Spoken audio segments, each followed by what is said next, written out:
Denver on Real American Divorce News. Do a lot of work coverage. I was actually just down at the end of Chicago, just a couple blocks from here, where they're housing individuals. You see the shift across the inner city. In particular, you've got guys like Tyrone, Muhammad, and people all across the inner city of Chicago. We're seeing this shift in New York, places where the Democrats have sent these people. Two things.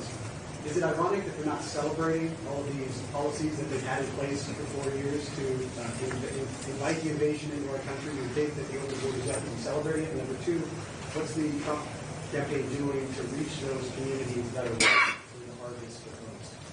Well, I think the first step is to show up.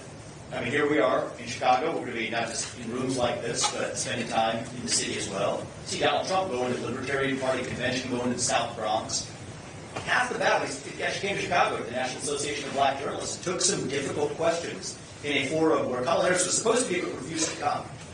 So I think that's half the battle in this country. Not everybody's going to agree on everything. That's America. It's the beauty of America. That's what makes America great.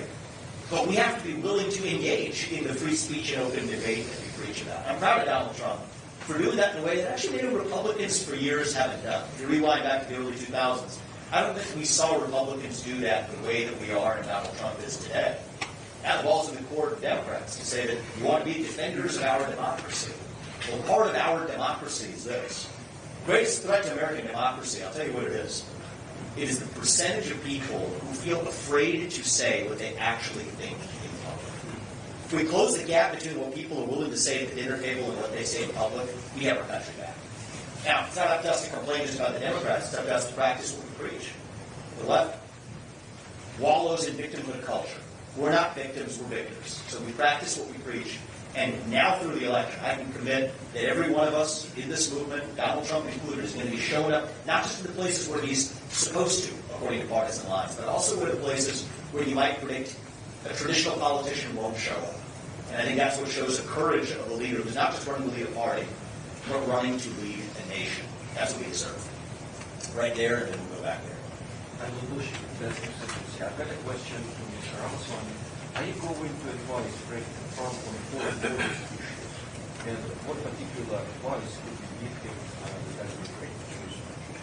Look, I think Donald Trump, one of the things about him is he is somebody who cares deeply about understanding the issues for himself. And he internalizes and makes the decisions that he believes is best. That's what people deserve. He's a president who's not wielded like a puppet, that's what we get on the other side.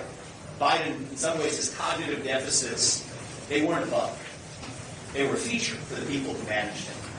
And what I respect about Donald Trump as I've gotten to know him after I left the race is that he's somebody who's intellectually curious. He wants to get all the views before he makes the right decision.